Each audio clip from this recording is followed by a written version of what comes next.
Alright, so in this video we are going to implement our pages in more detail.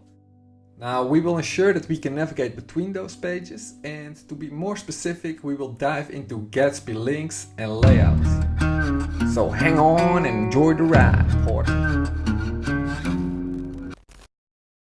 Alright, so before we start, the first thing that we are going to do is we go to Pages.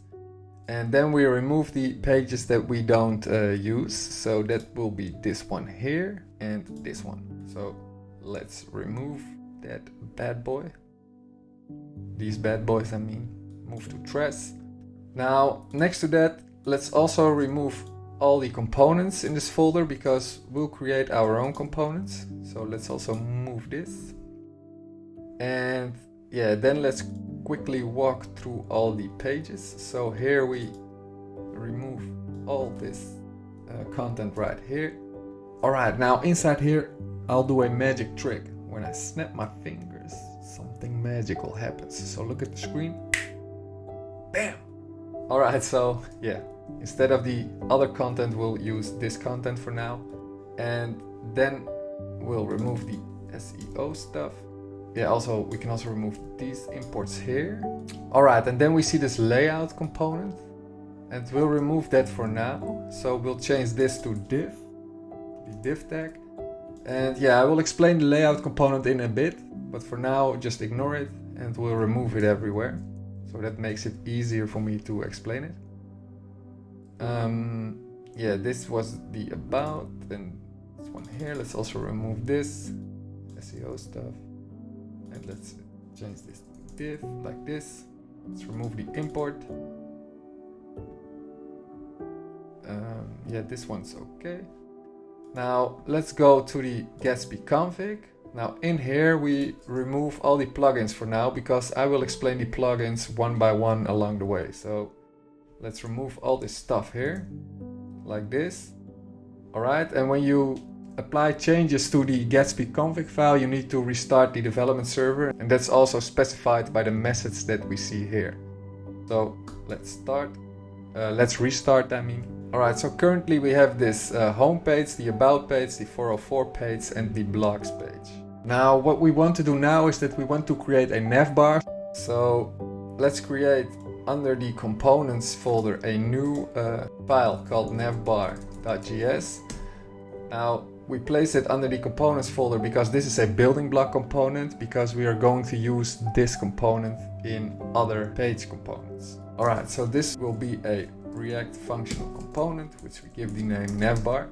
Now a side note, in React you start this file name with a capital, however in Gatsby they prefer lowercase, so we also use lowercase. Alright, now let's create the navbar, and let's change the div tag to a nav tag like this. And yeah, our navigation will have a title, which we give the name foo.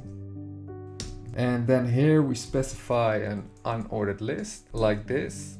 And then inside here we will create the links to our pages. Now, of course you can do that with the A tag. However, we can also use a so-called link component. And yeah, a link component is a Gatsby component, and it is faster because it uses some powerful performance features behind the scenes, like a feature called preloading.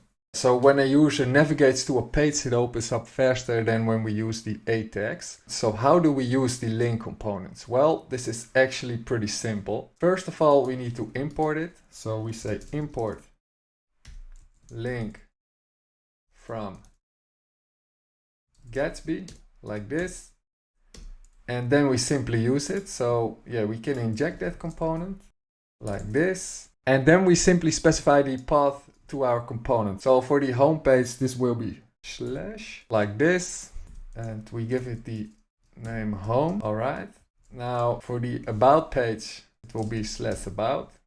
That's just the file name of our about page component, just like I explained in the previous video. Alright, and then we give this the name about, and then we also have the blogs page, and we give this the name blogs. And yeah, let's place this in parentheses like this because I think it looks a bit cleaner. Alright, so this is our navbar component. Now, how do we use this navbar component? Well, we can simply go to our home page, for instance, this one here. And yeah, then we can simply inject it in here like this. Let's close it. Let's now see what we got in the browser. So if I refresh it, then bam, here we have our navbar. But of course this doesn't look that nice, so let's style it a bit. So let's go back to our navbar, and yeah, we will use CSS modules for styling. In short, CSS modules are only applied to the components where you use them. So in that way you don't have to worry about name collisions. Now if you want to know more about CSS modules, then I suggest to watch the video that pops up somewhere here above. The CSS module stuff starts around minute 9. Alright, so let's apply some styling to this navbar. So we'll create a new file, which we give the name navbar.module.css, and then we simply import everything from that file. We give it an alias called classes, and then from /navbar.modules.css. Alright, and then what we do is that we give our nav tag a class name so we can style this, and we give it the name navbar like this. And yeah, let's also give the link components a class name so we can also style them. So we give it the name link like this. Alright, there, and let's also do it here. Alright, so we have this. Now in this video we won't focus on the whole styling part, so I already prepared this. Now you can find a link to the code in the description below, so yeah, if you want to dive deeper into the styling stuff, you can just look at the code. For now we'll do the magic trick again. Bam. Alright, so if we now go to our browser and we refresh it, then yeah, we now see this, which already looks a bit cleaner. So now comes the interesting part, because as you know, we have injected this navbar inside our home page. So yeah, if we go to our home page again, then we see that we have injected it. So yeah, we see this navbar here. However, if we now click on this about link that you see here, if we click on it, then our navbar is gone. And the same happens when we click on this blocks link here. Now why is that? Now that is of course because we have injected this navbar here inside our index page, but we haven't injected it inside our about page, and we haven't injected it inside our blocks page. So that's pretty straightforward. Now of course we can also inject the navbar inside the blocks page and inside the about page. However, when using Gatsby, a common solution for situations like this is to create a so-called layout component. So what is a layout component? Well, it is just a React component that we can use for pages with a similar structure. So what do I mean with this? Well, if we go to the browser, our home page, our about page and our blocks page should more or less have a similar structure. So they should have a navbar, and then they should have the page specific content, and then maybe also a footer. So instead of injecting a navbar and a footer in the home page, in the about page and in the blocks page, we make use of a so-called layout component. So inside our components folder, we create a new file, which we give the name layout.js, and this will simply be a React functional component, of course, which we give the name layout. Now inside here we specify our layout template. So what do all pages have in common? Well, as already mentioned, they have a navbar. So what we'll do is inside this div here, we simply inject the navbar like this. And let's place this in parentheses. Alright, now under the navbar we want our page specific data. Now in order to get this, we simply give our layout components the children props like this. And this children props basically refers to all the data that is wrapped in a layout component. Now this may sound a bit vague, but it will make sense in a bit. For now it is just important to mention that in order to render this page specific data here, this children props, we need to specify where we want to place it. So in this case we want to place it below the navbar. So we can simply do this. And now we have created our layout component. Now let's use it in our pages. So let's first go to our home page. here.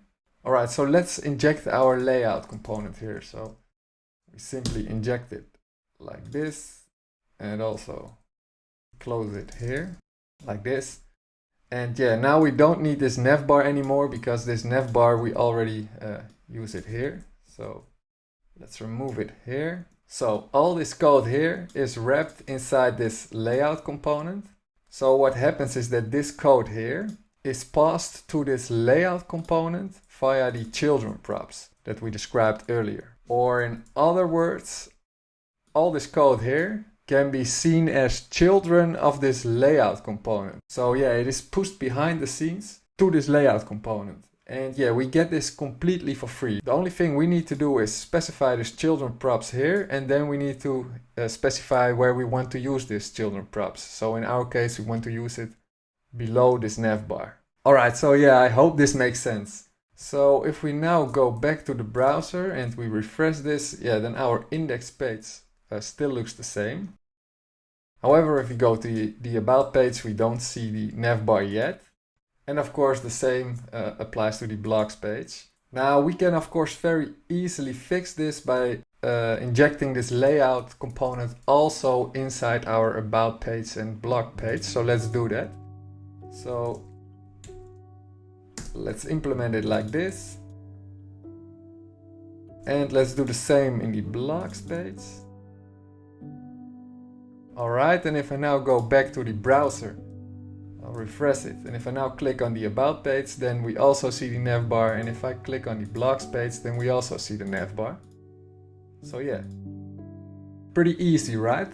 Alright, but now comes the nice part, because maybe you think, yeah, nice story bro, but why would I use this? Well, let's say that we also want to apply a footer to all our pages. Now, because we have created our layout component, we can simply go to our layout component. And then in here we can simply create a footer like this. Alright, and yeah, then inside here we can say something like foo 2022 bars. And if we now go to the browser, then we see our footer here. We see our footer here in the about page, and we see the footer here in the blogs page. Now that's the nice thing, because we only have to specify this footer in our layout component and not in all our pages. So yeah, that's one of the advantages of this layout component. Alright, now our website doesn't look that smooth yet. So we make it a little bit smoother by applying some global styles to our website. And yeah, we want to apply these styles to all pages. So what I'll do is I create a new folder called styles. Probably I already created this. So if you haven't created this folder, then you can create it. And then inside this styles folder, we will create a file called global.css. Press enter. And yeah, we will give this the class name layout, so we can style this whole stuff right here. Now let's apply some styles, and yeah, I already prepared this because again we won't focus on all the styling stuff. Alright, so let's do the magic trick. Bam. Alright, and if we now go to the browser and we refresh it, we don't see any changes, and that is because we still need to use this global.css file. So let's do that. We are simply going to use it inside our layout component, because every page is wrapped inside this layout component.